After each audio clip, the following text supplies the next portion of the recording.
हाँ, हरिशंकर पूछ रहे हैं कि ध्यान के बाद तो होश सहज ही होता है, मगर उसके बाद प्रयास करना पड़ता है और फिर भी छूट जाता है। ये जब हम, जो मैंने अभी कहा ना, एक एग्रेशन से भरा ध्यान या बिना भाव के, बिना प्रेम के रूखा सूखा ध्यान, उसमें ये समस्या हमेशा आई है, हमेशा आएगी। जो आप कह रहे हो हरि, बिल्कुल सही कह रहे हो कि ध्यान के बाद कुछ समय तो होश बना रहता है, सहज रहता है, लेकिन फिर उसके बाद प्रयास करना पड़ता है। एफर्टलेस, फिर एफर्ट, और फिर एफर्ट के बाद भी हाथ में कुछ नहीं, है ना।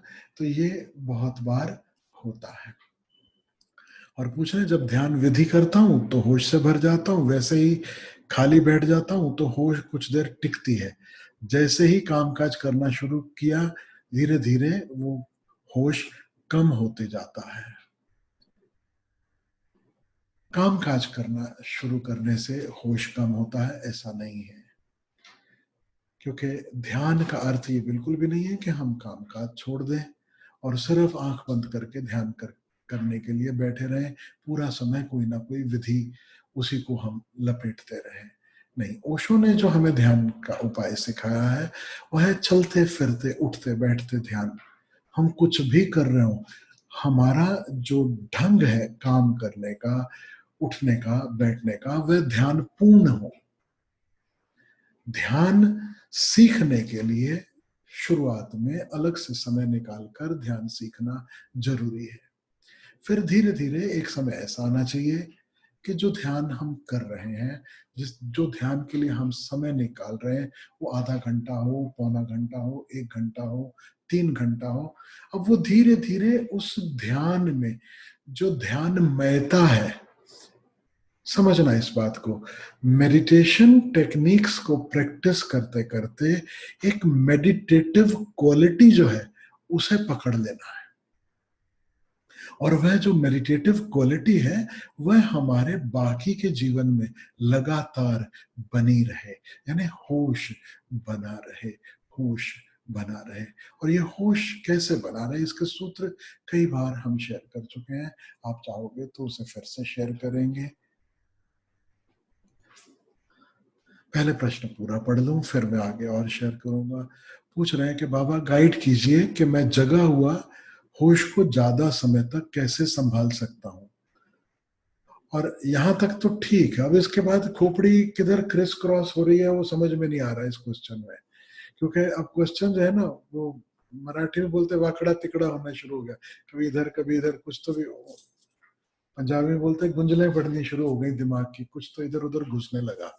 सुनो कैसे घुस रहा। पूछ रहे हैं क्या होश कम होने से बेहोशी शुरू हो जाती है। हरिशंकर कहाँ हो, दर्शन दो।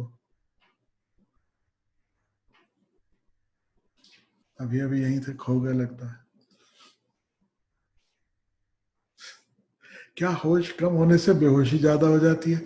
Of course. और पूछ रहे या मैं बेहोशी से काम करना शुरू करने से होश छूट जाता है।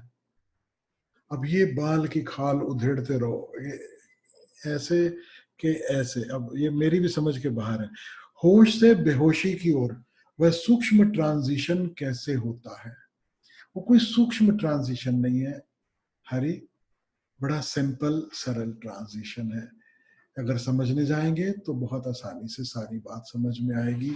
मैं भी आपसे कहूंगा, लेकिन मेरे को क्वेश्चन का जो स्टाइल है वो बड़ा मजेदार लग रहा है, तो मैं चाहता हूं आप भी सब उसका मजा ले लो। होश सहज ही कम हो जाता है या मैं मेरी पुरानी आदत से बेहोश से होना चालू करता हूं इसलिए? क्या होश और बेहोश दोनों एक दूसरे के विपरीत हैं? हरिशंकर ये वाला क्वेश्चन तो मुझसे पूछने की जरूरत नहीं थी, पत्नी से पूछ लेते, वही बता देती। मैं भूल गया नाम, क्या नाम है इसकी पत्नी? अमूल्य। हाँ, अमूल्या से पूछ लेते, तुम्हारे आधे क्वेश्चन का उत्तर तो अमूल्या दे देती, मेरे तक पहुंचने की जरूरत ही नहीं थी। तो मैं राय दूंगा कि आगे से जब भी प्रश्न हो, पहले अमूल्या से जरूर कई सारे प्रश्न पूछ लेना, और फिर जो अमूल्या कह दे कि अब इसका उत्तर मेरे पास नहीं, ये आप बाबा से पूछो, तब आप मेरे पास भेजना। ठीक है? सुनो, क्या होश और बेहोश दोनों एक दूसरे के विपरीत हैं? होश से बेहोश की तरफ हम कैसे चले जाते हैं, और बेहोश से होश की ओर फिर कैसे चलना है? बात तो सही पूछ रहे हो, खाली पूछने का अंदाज जो है तुम्हारा वो जरा मेरे को फनी लग रहा है। जब छुट्टी के दिन ध्यान के बाद आराम से एक के बाद एक धीरे से काम कर सकता हूँ या खाली रहता हूँ, तो लंबे समय तक होश रहता है। लेकिन वर्किंग डेज में एक ही समय मल्टीपल काम करना, और काम करते करते फोन पे बात करना, अगला काम प्लान करना, आदेश लेना देना, ऐसा करने से होश जल्द छूट जाता है। बाबा, मेरे लिए क्या सुझाव है कि मैं ऑफिस के कामकाज में भी और बाकी समय में भी होश पूर्वक ज्यादा समय रह सकूं और बार बार बेहोश से होश में आ जाऊं?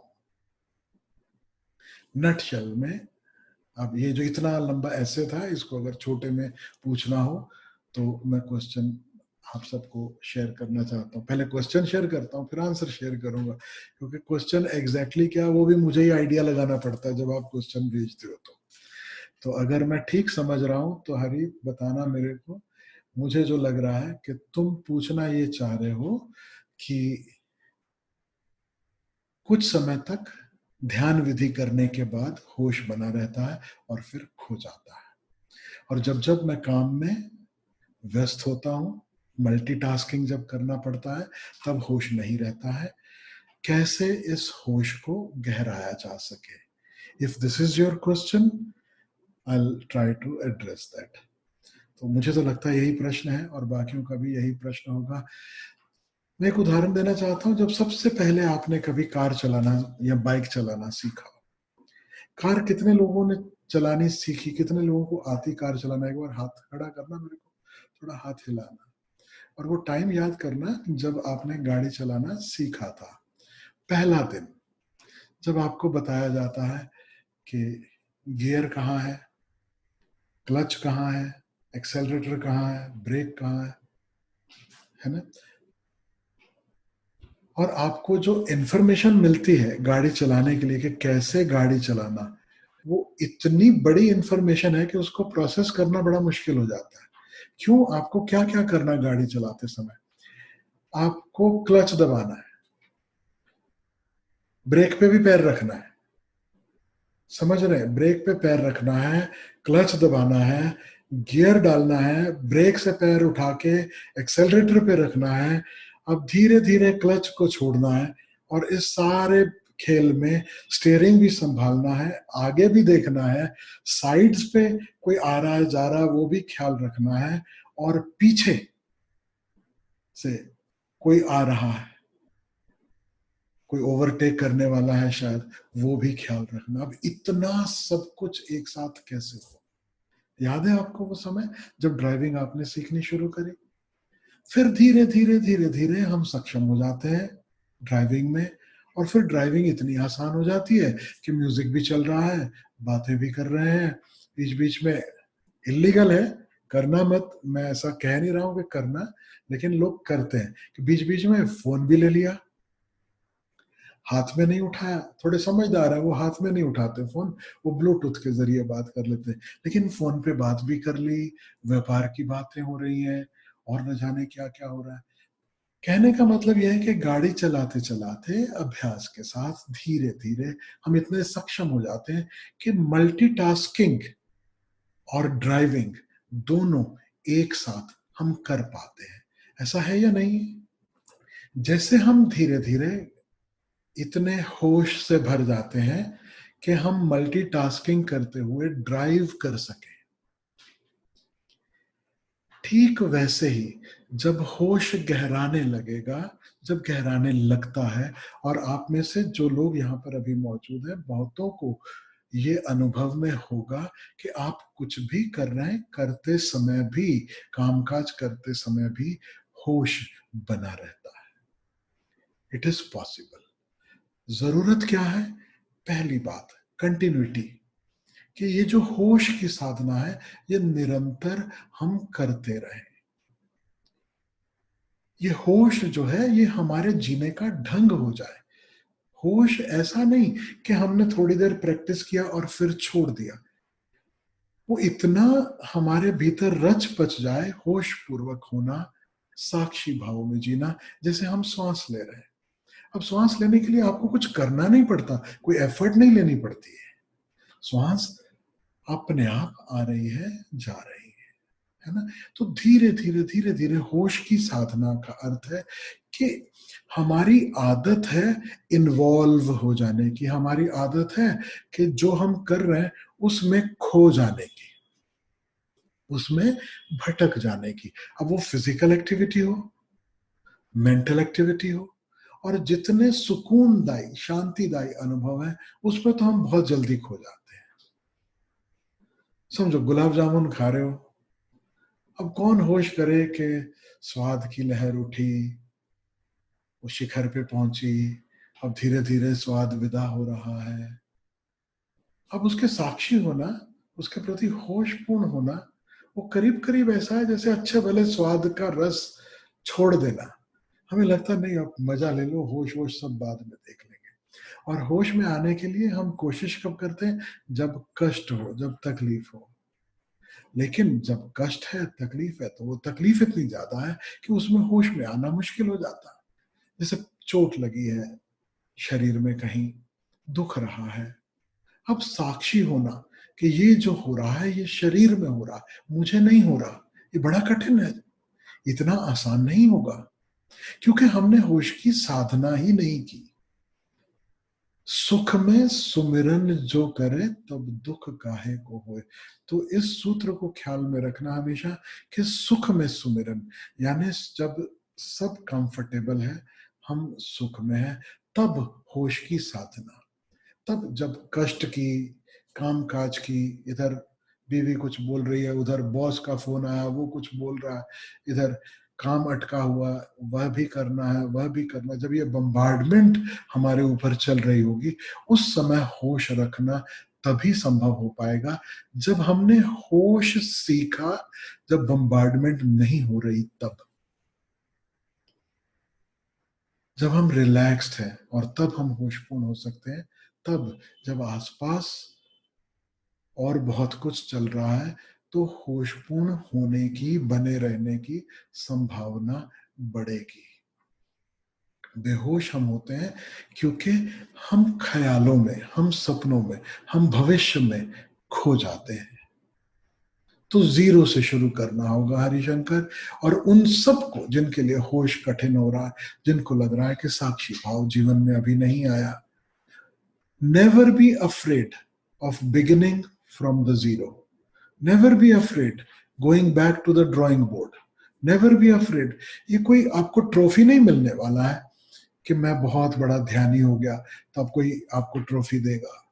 नहीं, ध्यान का पहला जो प्री रिक्विजिट है वह यही है, ईमानदारी।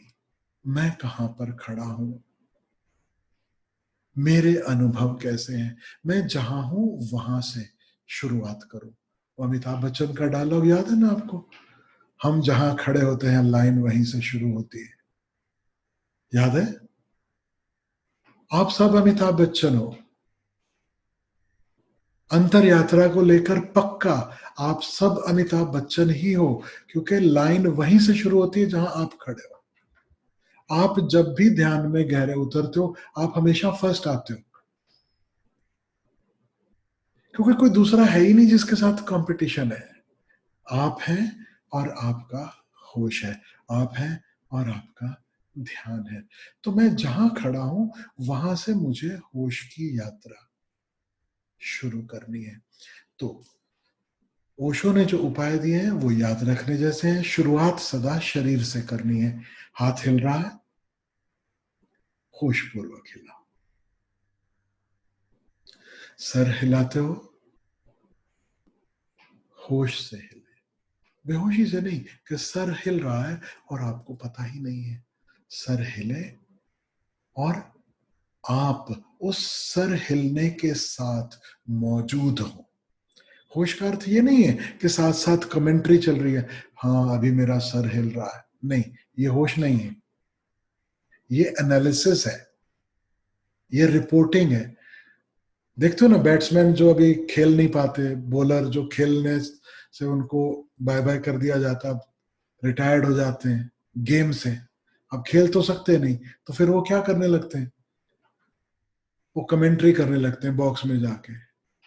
अब खेलने को कुछ बचा नहीं, कोई खेलने देने वाला नहीं, अब क्या करूं, बैठो एक बॉक्स में बिठा दिया, बैठ के बड़बड़ बड़बड़ करते रहो। तो ये कमेंट्री जो है ये होश नहीं है, याद रखना। एनालाइज नहीं करना है कि ये अभी क्या हो रहा है मेरे साथ, अभी देखो विचार आ गया, अभी ये विचार चला गया, none of that, there is no commentary. इसे इस ढंग से समझो कि जो हो रहा है उसके प्रति मौजूद होना, being present to that which is. आप मौजूद हैं और आपकी मौजूदगी में कुछ लहरें उठती हैं, लहरें बनती हैं और फिर लहरें विदा हो जाती हैं। तो जो शरीर की क्रियाएं हैं, ये पहला चरण है कि कुछ भी हो रहा है शरीर के साथ, क्रियाओं के प्रति होश। न केवल जो बड़ी क्रियाएं हैं बल्कि सूक्ष्म क्रियाओं के प्रति भी होश। अब सूक्ष्म क्रियाओं में श्वास आ गई, और श्वास आप धौंकने की तरह नहीं चलाते, जोर जोर से नहीं चल रही, श्वास अपने आप बिना आपके इंटरवेंशन के चल रही है। अब यह भी शरीर की क्रिया है, तो पहले शरीर की क्रियाओं के प्रति होश, फिर धीरे धीरे शरीर से होने वाले तमाम अनुभव, इंद्रियों से होने वाली तमाम एक्सपीरियंसेस, उनके प्रति होश। अब वो अनुभव जो है इंद्रियों से होने वाला, वह स्पर्श का हो, स्वाद का हो, गंध का हो, कोई भी हो। और स्पर्श की इंद्री याद रखना सबसे बड़ी है, पूरे शरीर में फैली। ये जो त्वचा है, जो स्किन है, जिससे स्पर्श का अनुभव होता है, ये सबसे बड़ी इंद्री। We are covered with this sense. The most prominent sense is touch. याद रखना, हम सोचते हैं most prominent would be perhaps sight, क्योंकि हमारी पूरी जीवन ऊर्जा हम देखने में सबसे ज्यादा लगाते हैं, सबसे ज्यादा। लेकिन मैं आपसे कहूं जो मोस्ट प्रोमिनेंट इंद्री है वह है स्पर्श की। और स्पर्श के लिए आपको कुछ भी नहीं करना, आप सदा स्पर्श में हो। स्वाद कभी है कभी नहीं है, याद रखना, गंध कभी है कभी नहीं है, दृश्य कभी है कभी नहीं है। आंख बंद कर ली, थोड़ी देर बाद अंधेरा सा छा गया, उसके बाद एक समय आएगा जब कोई दृश्य नहीं है, कुछ हलन चलन नहीं हो रही अंदर भी। आप साउंड प्रूफ कमरे में बैठे हो तो आप कह सकते हो कि कोई ध्वनि भी नहीं है, बाकी सारी इंद्रियां ब्लॉक कर दी जा सकती हैं किसी ना किसी तरीके से, लेकिन एक इंद्री स्पर्श की, त्वचा, इसे ब्लॉक नहीं कर सकते हो। तो होश के लिए हमारे पास बड़ा सरल उपाय है। If we can be just aware of all the touch we are experiencing at any given time, इस समय कौन से स्पर्श मौजूद है, थोड़ा सा ध्यान दो। आप सब लोग इस समय किसी ना किसी आसन पर बैठे हो, उस आसन का स्पर्श है। जो पीठ टिकाकर बैठे हैं कुर्सी से, सोफा से, अब पीठ पर भी उस सपोर्ट का स्पर्श है। जो पंखे के नीचे बैठे हैं, पंखे से बहने वाली हवा का स्पर्श है। एसी चल रहा है तो एसी से आने वाली ठंडक का स्पर्श है। पंखा भी नहीं चल रहा, एसी भी नहीं चल रहा, कुछ भी नहीं, जिसे हम कहते हैं गर्मी लगना या ठंडा लगना, यह भी तो त्वचा का अनुभव है, यह भी तो स्पर्श का ही एक अनुभव है। Become aware of that. To become aware या साक्षी भाव, उसका अर्थ इस भांति लो, उसके प्रति मौजूद होना। Acknowledge, being aware, it is so. अब ये शब्दों की जरूरत नहीं है कि अच्छा ठंडा लग रहा है, बहुत गर्मी लग रही है, पंखा 3 नंबर पे चल रहा है कि 5 पे चल रहा है। None of that. जो भी स्पर्श है उसका एहसास, होश पूर्वक उसका एहसास। Feel the touch, feel more, remember this, feel more. Osho कहते हैं ना, ये जो जर्नी है, it is from head to heart to हर। दूसरे शब्दों में ओशो कहते हैं, from thinking to feeling to being. तो फील मोर, ये बीच का ब्रिज है, फील करना, और ये फील करने से बीइंग में एस्टेब्लिश होना आसान हो सकता है। लेकिन हम थिंक करते हैं, रिमेंबर दिस, जिसे हम नॉर्मली होश समझ रहे हैं, that is also thinking. We are constantly analysing कि क्या हो रहा है, कैसे हो रहा है, क्या चल रहा है। नहीं, थिंकिंग नहीं, फीलिंग। मैंने देखा है कि जैसे ही पूना में खास करके बारिश का मौसम आता है, जैसे ही बारिश हुई तो वॉचमैन इत्यादि फटाफट आग जला के बैठ जाते, कंबल अंबल लपेट के बैठ जाते हैं। क्यों? ठंडी है। वो एक, आपने कभी नोटिस किया, एक साइकोलॉजिकल ठंडी है और एक रियल ठंड है। एक ठंड इसलिए लगती है क्योंकि दिसंबर का महीना, एक गर्मी इसलिए लगती है क्योंकि मई का महीना है। लेकिन एक गर्मी है जो सच में गर्मी है, और एक ठंडी है जो सच में ठंडी है। उसका महीने से कोई संबंध नहीं है। थोड़ा और इजीली समझ में आए, वो है भूख। आप कितनी बार ये सोचते हो या कहते हो, खाने का टाइम हो गया। ये जो खाने का टाइम हो गया, जब आप घड़ी देखते हो, याद रखना, ये सेरेब्रल है, ये मेंटल है, साइकोलॉजिकल है। क्या आप भूख फील कर रहे हो, या आप भूख का विचार कर रहे हो सकता है जो असली भूख है वो 2 घंटे पहले लगना शुरू हो गई हो, लेकिन हम उस भूख के प्रति मौजूद नहीं है, हम उसके प्रति अवेयर नहीं है। क्यों? क्योंकि हमने मन को समझा रखा है खाने का समय इतने बजे है। So feel more, feel more का अर्थ यह है कि अपनी सेंसेस जो है, इनसे जो भी एक्सपीरियंस हो रहा है, इसे और हम फील कर सके। हम टच को फील नहीं करते। बंबई वाले तो टच को बहुत ही मुश्किल से फील कर पाते हैं, खासकर जिन लोगों को लोकल ट्रेन में चलना पड़ता है।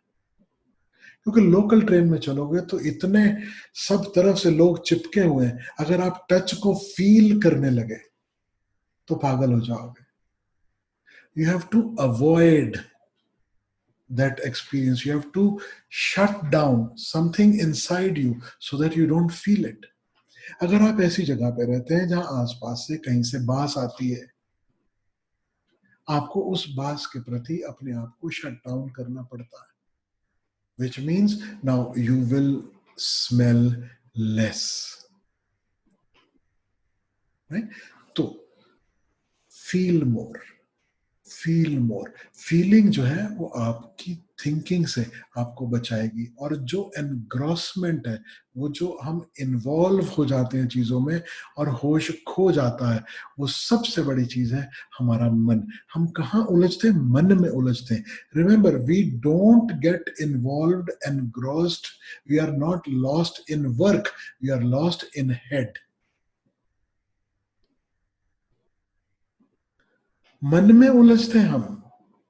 परिस्थिति में नहीं उलझते हैं हम। समझो जैसे हम कहते हैं कि काम का बहुत प्रेशर है, जीरो, कोई प्रेशर नहीं होता कभी भी, हो ही नहीं सकता। प्रेशर सदा सर में है, खोपड़ी में, क्योंकि ये खोपड़ी रिजल्ट ओरिएंटेड है और खोपड़ी लगातार कैलकुलेट कर रही है, इतनी देर में इतना हुआ काम और इतना पेंडिंग है, तो इतने समय में ये पूरा नहीं होगा। अब ये प्रेशर बिल्डअप कर रहा है। तो प्रेशर किसने बिल्डअप किया? एनालिटिकल माइंड ने, मन ने प्रेशर बिल्डअप किया। काम का तो कोई प्रेशर ही नहीं है। आप जो कर रहे हो, you can excel every day, you can do better and better and better every day, better than yesterday, today, better than last moment, this moment. इसलिए ख्याल रखना, जो संत हैं, जो सदगुरु हैं, जैसे ओशो, कभी भी ये नहीं कहेंगे कि अचीव दिस और दैट। जोर कभी भी किसी भी कार्य के माध्यम से अचीवमेंट पर नहीं है, जोर एक ही शब्द पर है हमेशा। जानते हो वो ओशो का शब्द क्या है? Try to remember, try to think, कभी सुना होगा, totality, being total. Now this is different from being result oriented. याद रखना, कृष्ण जब कहते हैं ना, कर्मण्यवाधिकारस्ते मा फलेषु कदाचन, कि कर्म पर तुम्हारा अधिकार है, केवल उतना ही तुम्हारे बस में है, फल पर तुम्हारा कोई अधिकार नहीं। फल की चिंता छोड़ो, फल मुझ पे छोड़ दो। एक्चुअली कृष्ण क्या कह रहे हैं उस समय? वो सिर्फ इतना ही कह रहे हैं, be total in your act, forget about the results, be total in your act।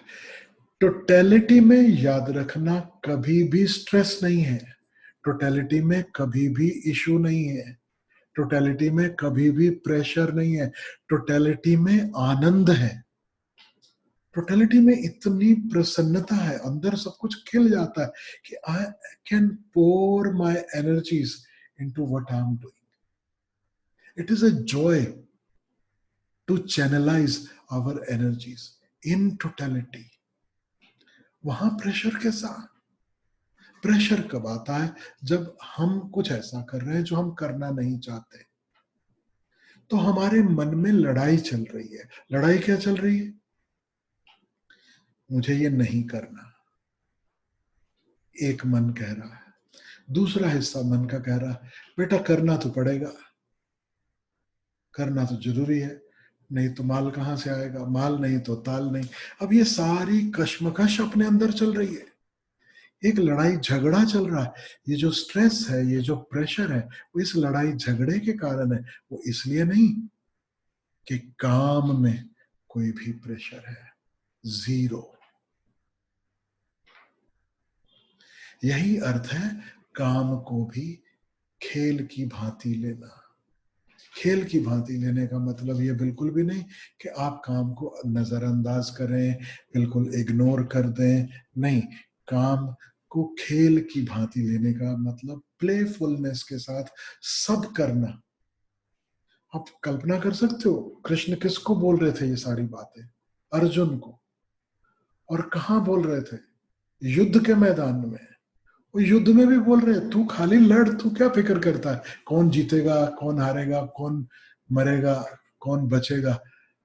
Your job is now in this moment to go to the war. उठा अपना धनुष, अपने बाण और लग जा। अब तो ये सब में मत पड़। कितना बड़ा मनोविज्ञान है इसके पीछे, कि अंदर मन में जो क्लैश चल रहा है, वही तो अर्जुन का विषाद था। वो जो पहला अध्याय है जिसे हम विषाद योग के नाम से जानते हैं, वो विषाद क्या है? यही तो विषाद है ना, कि करूं कि नहीं करूं, ये करूंगा तो ऐसा होगा, और फिर फल कैसा आएगा, फिर मैं उस फल को एंजॉय भी कर पाऊंगा कि नहीं कर पाऊंगा। नहीं, in this moment be total. ये सोच विचार पहले करना था।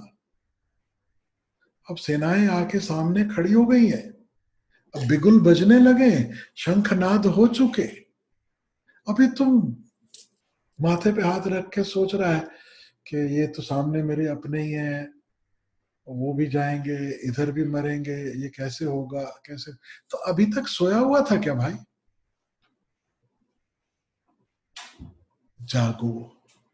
That is what awareness is all about. जागने का अर्थ है सब होश में और टोटलिटी में। तो जब विचार कर रहे हो, ख्याल रखना दो तरह के विचार हैं।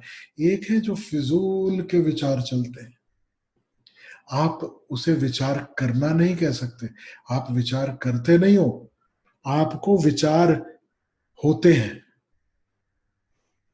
Remember this, thoughts happen to you don't think.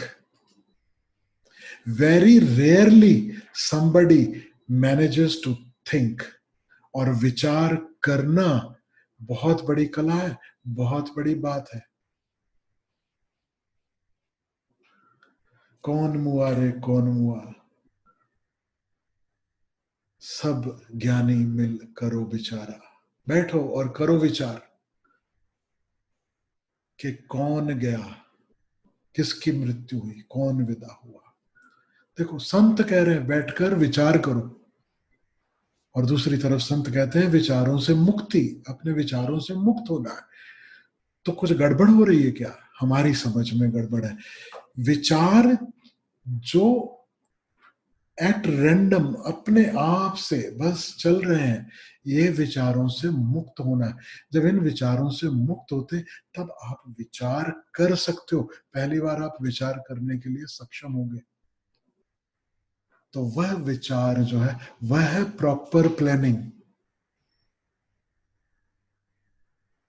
जब आप निर्विचार हो सको तो ही विचार करने के सक्षम होते हो। इस बात को समझ लेना। थोड़ा मुश्किल लगेगा। Someone who cannot be without thoughts is not capable of right thinking। सम्यक विचार। तो ये विचार कब होगा?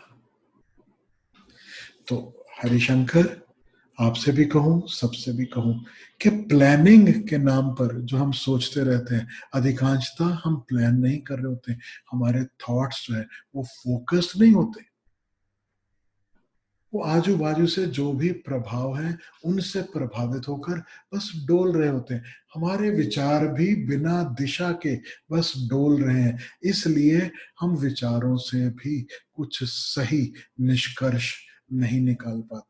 We cannot come to the decisions by thinking because we don't even know how to focus our thoughts, how to channelize our thoughts. And it will be possible only and only if we can learn to be thoughtless. And how do we learn to be thoughtless? By being aware of this unnecessary moving of the thoughts. Just like I said before, be aware of all the activities of the body, all the experiences of the body. Start to be aware of the activity of mind and experiences of the mind. And then at the third step, become aware of the activity on the heart level, the emotions and the experiences of the heart. धीरे धीरे धीरे धीरे यह होश गहराएगा। बार बार involve हो जाना। हो गए, डोंट बीट योरसेल्फ, लौट आओ। जब जागे तब सवेरा। जब ख्याल में आया मैं तो उलझ गया था, अब ये सब में मत जाओ। अब ये फिजूल की बातें हैं हरी कि होश और बेहोश ये विपरीत है क्या? अब होश कम होता है कि मैं पहले बेहोश होता हूं। पहले क्या, अंडा के पहले मुर्गी? Now this is very difficult. अंडा है तो ऑमलेट बनाओ, मुर्गी है तो biryani. As simple as that. Now I am a vegetarian, I don't promote non veg. ये जस्ट आपको हंसाने के लिए ये मैंने बात कही है ना। तो इट डजंट मैटर क्या पहले क्या बाद में, जैसे ही ख्याल में आया मैं उलझ गया था, अब लौट आओ। और लौटने का तरीका क्या है? easiest with the body, become aware of whatever is happening in the body in that moment. अब फोन चल रहा है, आप आदेश ले भी रहे हो, become aware of the body, become aware of the body. कुछ ना कुछ sensations लगातार चल रही हैं. You will be a little more calm, little more relaxed. अब प्रॉब्लम ये होती है खासकर हरिशंकर के लिए, जब आप सरकारी दफ्तर में काम करते हो और बॉस भी है और जूनियर्स भी हैं, किसी का सुनना भी है और किसी को सुनाना भी है, और जिससे सुनना है वो मुस्कुरा के सुनना है, और जिसे सुनाना है उसे कठोर दृष्टि से देखते हुए जोर से सुनाना है। सुनना है हाथ जोड़कर और सुनाना है उंगली दिखाकर। अब ये बड़ा कठिन रोल है, सब चीजें एक साथ, समझ रहे हैं? तो आप इसमें करो क्या, कैसे करो? Become aware of the body, body पे लौट आओ। इजिएस्ट है श्वास पर लौट आओ। शुरू शुरू में हो सकता है आपके बॉस को लगे, दूसरों को लगे कि आपका जो रिस्पॉन्स टाइम है वो उतना फास्ट नहीं है, क्योंकि you are also being aware of the breath. लेकिन मैं आपको गारंटी देता हूं थोड़े ही समय में उनको ये क्लियर हो जाएगा कि इसका रिस्पॉन्स टाइम स्लो नहीं है, ये व्यक्ति काम है। And very calmly, very peacefully, he is able to handle the situations. You cultivate that calm, you cultivate that peace, and the key is begin with the awareness of the body, begin with the awareness of the breath. श्वास आ रही जा रही, boss ने डांट दिया, गुस्सा आया है एम्प्लॉय के ऊपर, जूनियर के ऊपर, शरीर में कंपन है, कुछ तकलीफ हो रही है, just become aware of this. सबके प्रति होश में रहते हुए then pass on the instructions. आप सुनोगे भी बेहतर, कहोगे भी बेहतर, काम भी बेहतर होगा। थोड़े दिनों में आपकी प्रोडक्टिविटी जो है वह भी दिखाई देने लगेगी। जो डर लगता है ना कि कहीं मैं अगर तड़फड़ाता हुआ नहीं दिखा तो लगेगा कि मैं काम नहीं कर रहा, ये भी एक बहुत बड़ा भय है। आपको एक्ट सिर्फ काम करना है ऐसा नहीं है, आपको एक्टिंग भी करना है कि मैं काम कर रहा हूं, बताना भी है कि how serious I am about the work. वहां पर प्रॉब्लम है। अब तुम फड़फड़ा नहीं रहे, तुम नाराज नहीं हो रहे, तुम दुखी नहीं हो रहे, तुम परेशान नहीं हो रहे, बॉस को लगेगा ये बात मेरी सीरियसली नहीं ले रहा। और तुम बिना परेशान, बिना दुखी, बिना गुस्से में आए अपने जूनियर को नहीं इंस्ट्रक्शंस दे रहे, उसे लगेगा शायद इतना इंपॉर्टेंट है नहीं। अब ये हमारा सिस्टम ऐसा हो चुका है, हमारी समझ छोटी है, लेकिन इसका अर्थ ये नहीं है कि हम होश को न साधे, साधु होश। और मेरी सुझाव मानो, ऑफिस में होश पूर्ण होना थोड़े समय के लिए बिल्कुल भूल जाओ। जब बहुत सब कुछ चल रहा है उस समय होश भी, अब तुम क्या कर रहे हो, अपने लिए लड़ाई खड़ी कर रहे हो। ये 5 जो काम है मल्टीटास्किंग वो भी करने हैं और साथ साथ होश भी संभालना। अब तुमने छठा काम और पकड़ लिया जो आता है नहीं अभी, और पकड़ लिया, अब ये भी करना है। अब अपने लिए आ बैल मुझे मार, नई समस्या खड़ी कर ली। तुम अभी इतना ही करो, पहले में जब सब इजी है, जब कंफर्टेबल है, तब होश संभालो, है ना? संडे चर्च सब जाते ना ईसाई लोग, मतलब क्या है भाई, 6 दिन हम बिजी हैं, एक दिन तेरे लिए, चलो एक दिन से शुरुआत करो, है ना?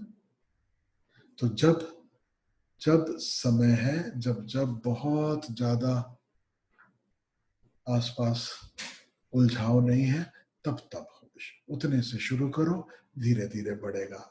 और ये तीनों स्टेप्स याद रखो, बॉडी, माइंड, हार्ट, इसके सिवा और कोई चारा नहीं।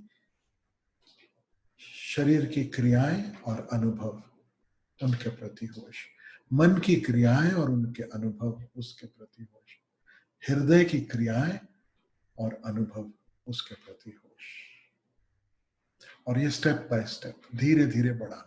जब भी आपने पाया कि आप भटक गए, खो गए, begin from the body, don't jump कि अभी मैं सीधा माइंड पे ही आ जाऊं, कि सीधा इमोशंस पे ही आ जाऊं, नहीं, again begin with the body.